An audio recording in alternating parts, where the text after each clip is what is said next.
All right, we are live, and I was trying to get it to go live on Instagram as well, but it's giving me a hard time again. So we'll just skip that part for now.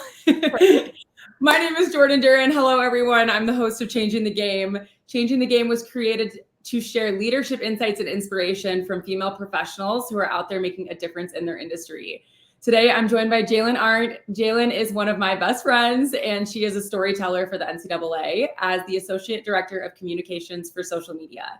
Before her time with the NCAA, she played volleyball at Augsburg University and coached volleyball at Augustana University. Welcome, Jaelyn. Hello, how's it going? Going great. I'm so glad to have you here. I've been looking forward to this episode because I just know one, your experience is amazing, but two, it's so fun to have a friend on the other side of the camera here. We're just chatting. No, it's literally just catching up. And I remember the text while I was in Paris. I'm like, yes, I have to put this on my calendar right now. Yes. Okay. Context for everyone. Jaelyn was in Paris covering the most recent Summer Olympics. So we're definitely going to get to that during this episode. I can't wait to hear all about it. But before we get into that, I want to take it all the way back to the beginning. What were you like growing up? Literally to the beginning. How did you get into volleyball? Oh my gosh. As a kid, so I'm the youngest of four, and I came with a lot of fire energy as a kid. Everyone used to call me, my dad specifically, when I would kind of not get my way or maybe throw a little tantrum, they'd be like, whoop, there comes Jay Fooey. And that was kind of my alter ego. So I think from the get, I always had this passion and drive, and I didn't know at that point it was sports. I just followed my older brother along. We did t-ball all the time. I mean, we were in everything. I was in small town Iowa, so you could do volleyball, track and field, softball, basketball. You could play all the sports, which was really fun. And then during my transition, when I moved up to Minnesota, that was when the season started overlapping and you had to kind of choose. So then I became a volleyball girly, and I was like a straight hooper, okay? I was a wannabe hooper back in the day. And then I transitioned. In volleyball for me, I think it just came, I personally needed that net in between me and my opponent because of fire energy. I needed that space and that boundary. And then I just love the team aspect. You get 3 touches, and it just really showed me that there's no I in team. And I just realized I love that high energy. I mean, if anyone watches volleyball, there's cheers when you're a kid, and that's you live and die for that, the team cheer. So that's kind of how I got into it. But always just sports was something that my family was into, and we always went to the Vikings training camp as a kid, and that was our jam. So it was just cool to be able to be one of the only ones on my mom and dad's side to go to college and play. Okay, that's really cool. I love your story, Jaelyn. That really brought me back to the younger days of volleyball. The cheers specifically, it was you had to have the most creative cheer, or you were losing to the other team, hypothetically. I love it. And I also love the nickname Jay Fooey. I'm going to start using that for you. Please. So we became friends through coaching. So I'd love if you could talk a little bit about your transition from playing in college at Augsburg to your transition to coaching. What was that like for you? Wow. For me, honestly, I never considered the coaching route at first. I was one of the kids, my senior year, all my friends were I have a full-time job lined up. And I'm I'm just not finding a job. It is hard. Okay. That is the $1 million question. As soon as you graduate, it's what are you going to do with your life? And you're I don't know. I was just being told for 4 years to go to practice and go to class and rinse and repeat. So that transition was actually pretty hard for me. And also trying to find my identity. I was always Jaelyn Arndt, the volleyball player. And I was what else am I passionate about? I can't say volleyball player anymore. What am I going to say? I'm retired at 22. Yeah. So I waitressed for a summer trying to figure it out, and then I got into Northern Lights, and that is where I kind of got to put both of my passions together. And I was coaching there, running social for them, running their web, photographer, graphic designer, literally whatever, just to make some stuff shake. But for me, I wanted to be around volleyball because that was like my purpose at the time. And that's what I found fulfillment in. And then coaching was just an easy way to come into the game. Kind of even to look back at my time playing, I broke my ankle my freshman year of college. And that was the first time I had to like sit on the bench per se and just watch. But I take that like season and that off season. I watched my coaches. I watched like the game, and I felt like during that time, even though I couldn't play, the game slowed down for me. And that's what made me a better player when I was able to physically return. So I think all of those like kind of situations kind of funneled me to like, okay, I want to get into coaching, or I knew I wanted coaching in some form, whether it was my full-time job. I mean, you're around athletes, which is the best. But then I got to meet you. I got to meet our whole crew at Lights. Like we're so good friends. Like that community is really special. 100% agree. I know. I feel like I have lifelong friends from that community now too. Just even after your playing career ends, like there's still an opportunity to be involved and have that community. And I think that's like one thing that a lot of candidates I actually work with here at Shift Group, they go into coaching afterwards because it's like, I spent so much time developing these skills in my sport. I want to be able to use them still. And then eventually that road kind of ends for some of us. Like some of us don't stay in coaching forever either. So I'd love if you could transition us through your move from coaching into the world of social media. What did that look like for you? And how did you shape your identity as you shifted away from volleyball and coaching?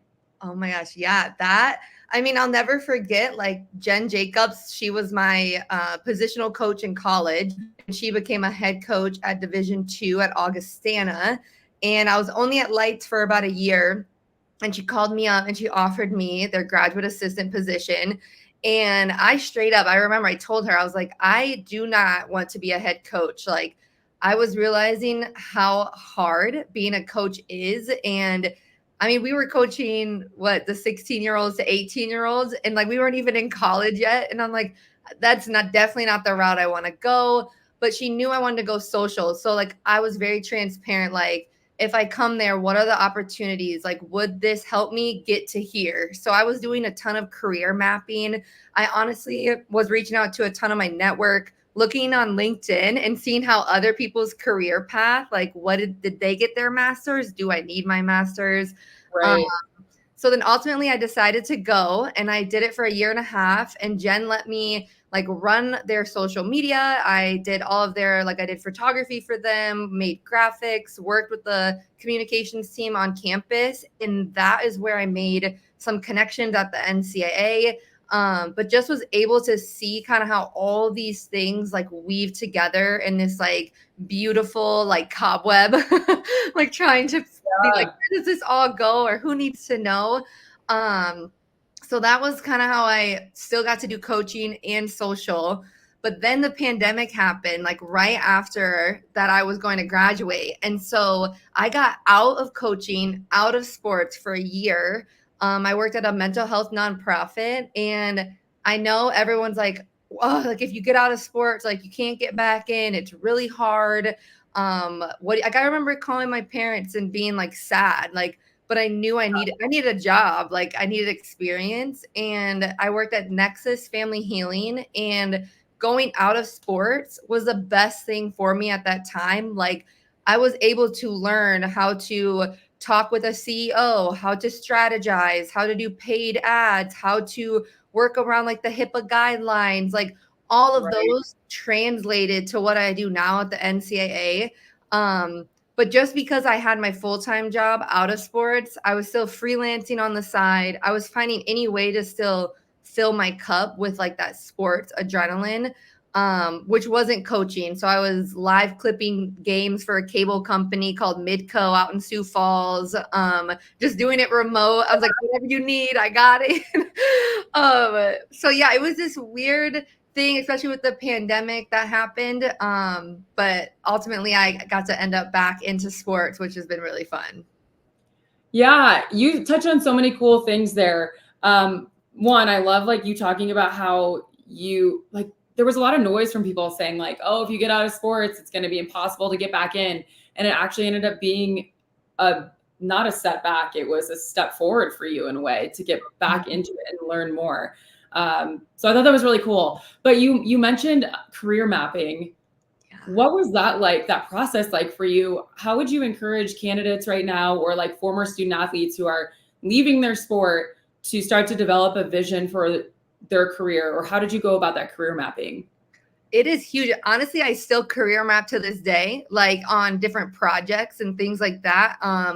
But if you find something that fills your cup, right? Like you're gonna do things in your career in your everyday that you don't like to do, just like what you did as an athlete. Like I didn't want to wake up at 6 a.m. and go run sprints, but you had to do it.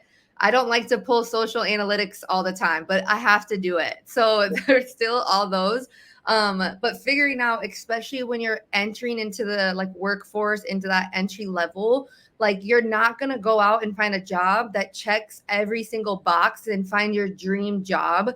Like, but if you take this job, is it going to get you one step closer to like where you want to go? If it's professional leagues, okay, if I go college, is that going to get me closer to the professional like communications teams? Or if I go out of sports, how can I still work my way towards where I want to go? Like, is that going to give me more experience to go to networking events or build out campaigns or really hone in on my photography or videography skills? Like, you can still find ways to fill your cup even if something doesn't check every single box. And I feel like when you're young too, like keeping your options open, like you just don't know what you don't know, and you don't know what you like and don't like until you try it. So I always tell our interns, like, say yes to every opportunity, even if it's you just collecting tickets and volunteering somewhere. You just don't know who you're going to cross paths with and who's going to call on your behalf.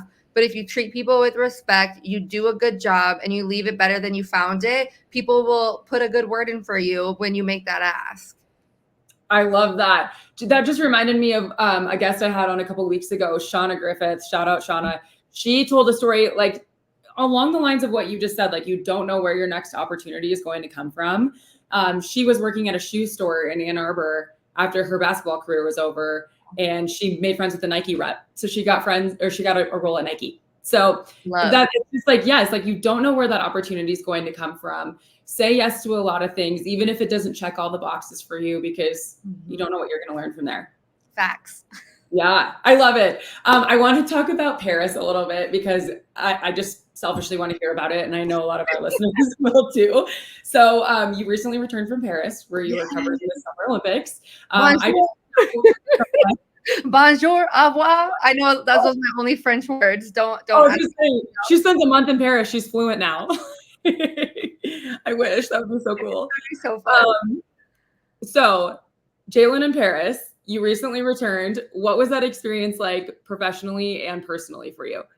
Oh my gosh, I feel like I didn't have the pinch me moment until it was done. I will say, like, not to get all into like the production of it all, but the work to lead up to Paris, like Paris was a reward. Like it wasn't like we just flew to Paris and was like, best of luck, like just go make content or like go make a TikTok. Like there was so much legwork for over a year. And I mean, the sacrifices that not only myself but my teammates had to make to work outside of work hours, to basically be on call 7 days out of the week, like it was a lot of work, you guys, but it was so worth it. And if you can ever get to an Olympic Games or a Paralympic Games, you should do it. They're in LA in 2028. Get your lottery tickets now. Like the emotions that I had of just being like, oh my gosh, like you are around the best of the best. And my credential, I was access to like the High Performance Center, the Team USA house. So like more behind the scenes, and think of like the High Performance Center is like the gym with the cafeteria and the training room that was just for Team USA. So I was able to connect with the athletes like outside of a lot of like the media noise, which was cool because I got to give them a little bit more personal. We had more one-on-one time, and that was really fun. I worked a lot with the USA volleyball team, the men specifically. They were a hoot.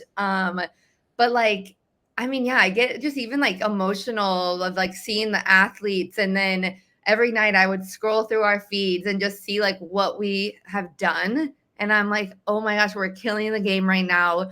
This was something the NCAA has never done before, of sending people and having this huge production and so many people that were like storytelling around our NCAA athletes who have gone to the games. And we just made history. So it was just this huge overall thing that was just amazing. I met a ton of great people. But it was nice I went to the south of France to recover, and then I came home. Yes. As you should, right? You're over there already. Take the vacation. Okay, that's really cool. I didn't know that you were the first group to really go over there and do this. This isn't something that the NCAA normally does.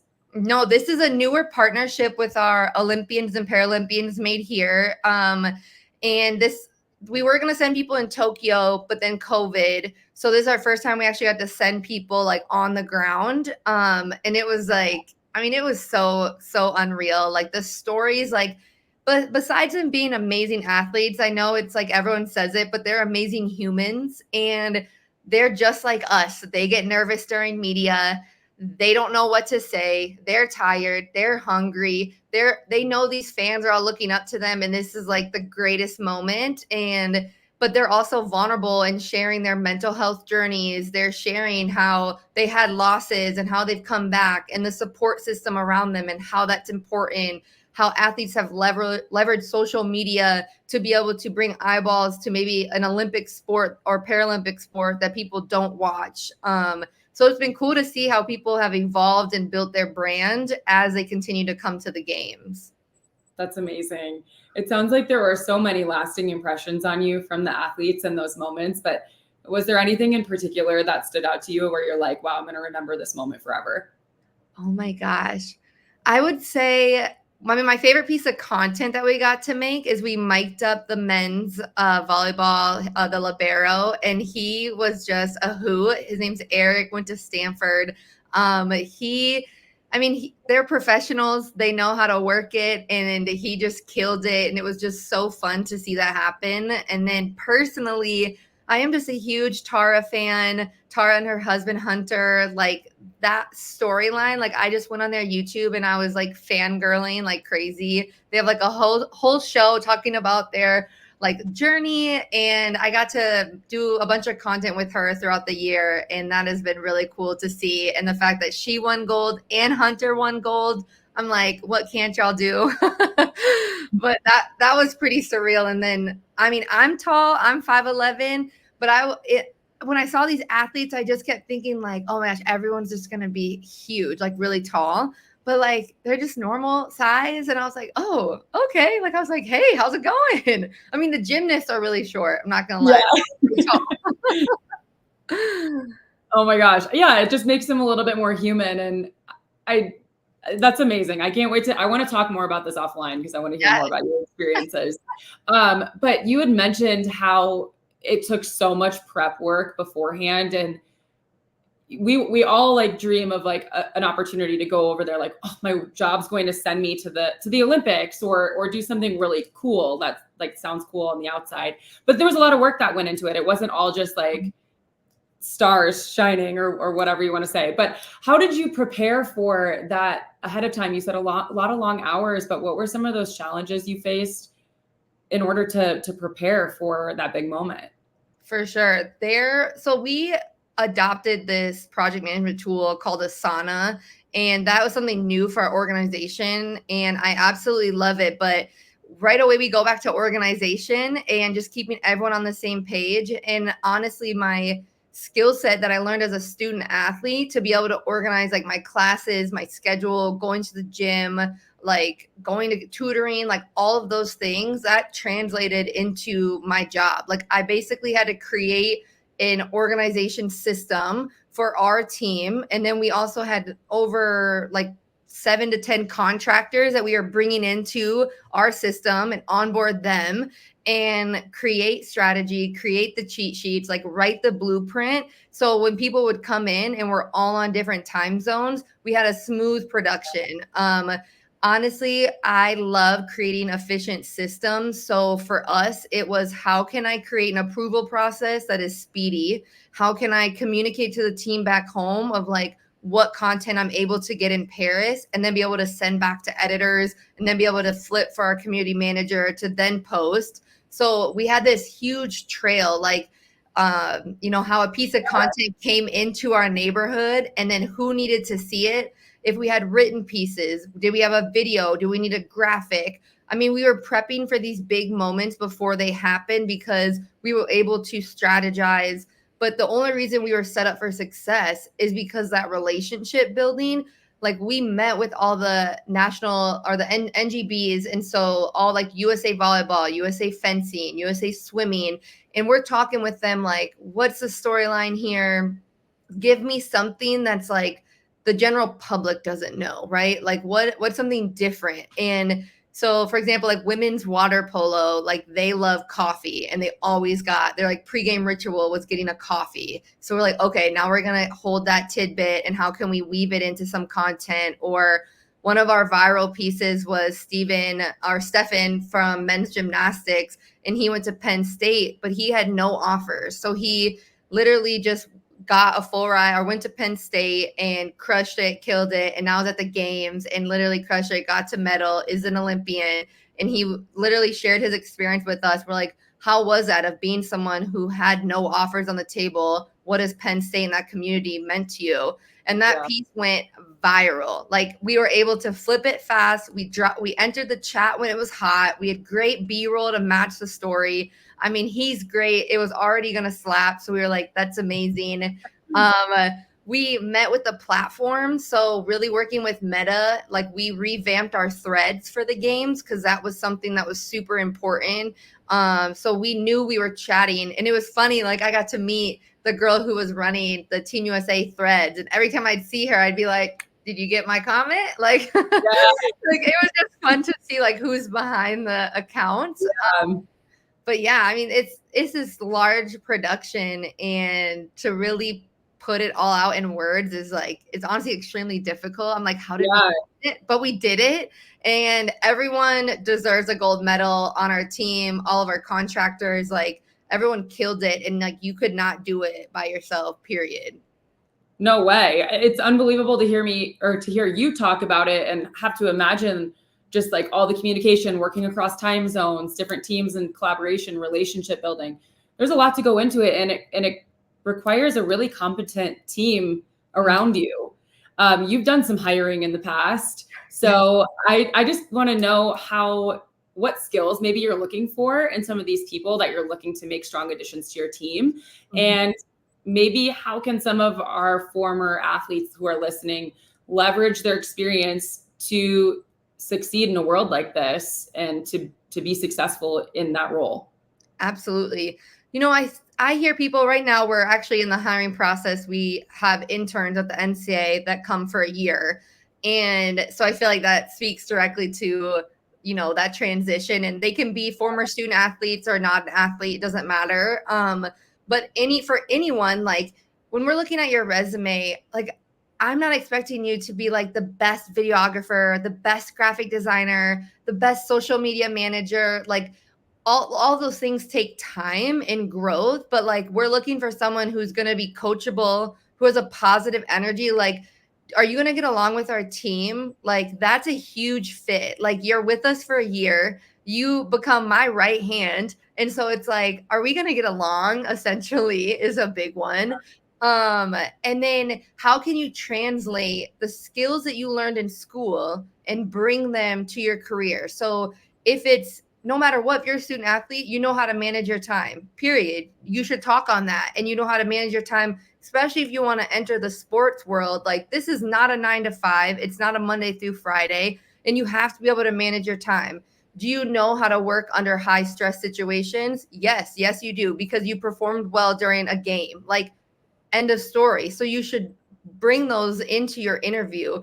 And then also, like, I think on one of your last podcasts, like, someone was talking about like, don't share what's on your resume. Like, tell me your story. Like, I can read what's on your resume. And I think like that's crucial. Like, we've already dissected the resume, but tell me who you are, not what you do, because what you do is on your resume. But who are you? Who made you this way? What does hard work look like? How you tell me you love the grind? What's the grind? Like, everyone's definition is different. So those are things like when we're chit chatting with people, like, yes, do we give a project in an interview for you to show us where you're thinking? Absolutely. But like, it doesn't have to be perfect. I just want to see where your brain is going and kind of how you would tackle a project. And even if you don't have a lot of information, like, I just want to see how you would deliver this to a team. And at the end of the day, like, it's our job to coach you up and teach you and give you the tools to be successful so you can continue to elevate throughout your career. Yeah. So it sounds like not like the resume, sure, it shows your experience, but you know what's on it already. So don't lean on that experience. You have all these transferable skills already. Now tell the hiring manager why that experience matters for the job that you are interviewing for. Yes. You have to make it relatable.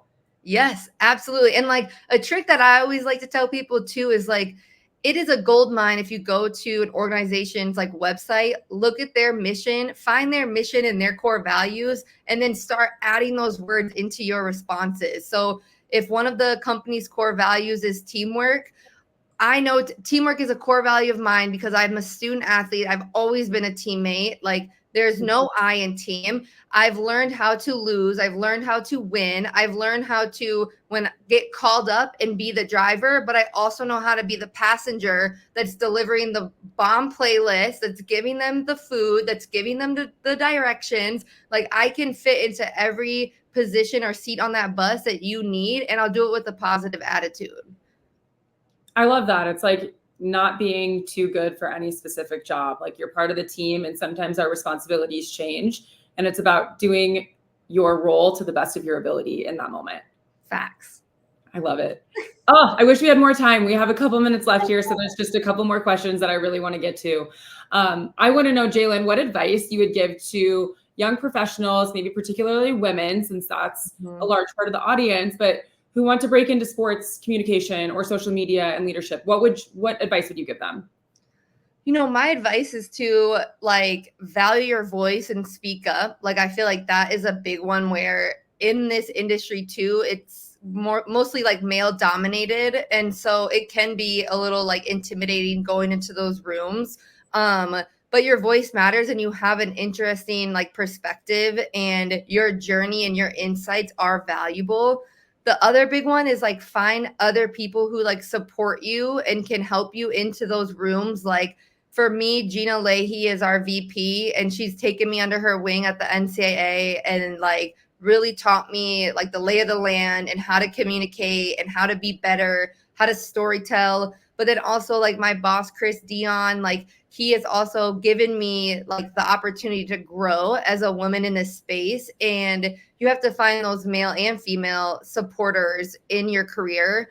The other big one though is I absolutely love women leaders, and like the more you can be like associated with like other conventions or around other women in the space that you want to be in, like not only are you going to build your network, but you're going to be able to ask people questions who may or may not have been in an experience that you are going through or that you may go through in the future, and they can give you tips and tricks. So definitely sign up for groups like that and networking events.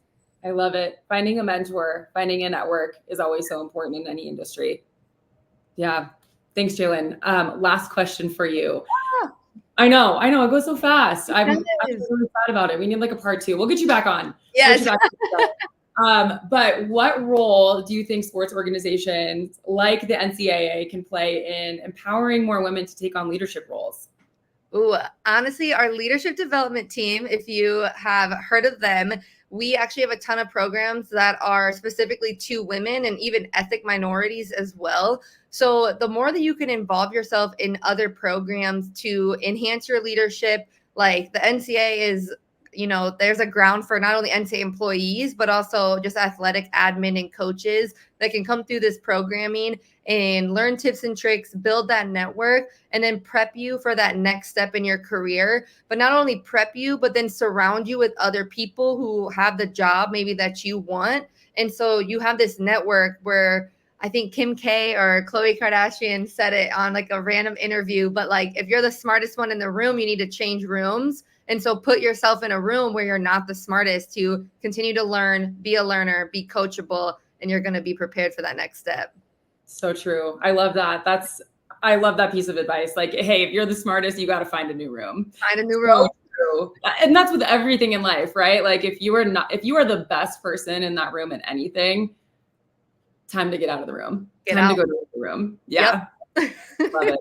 Jaelyn, thank you so much. There were so many questions I didn't get to that I really wanted to. For anyone listening, follow Jaelyn on LinkedIn. She is a great voice in sport. She was recently a keynote speaker at the Gondola Sports Summit this year. A lot of great content and wisdom coming from Jaelyn and her channel. So please go follow her, connect with her. I'm sure she'd be happy to.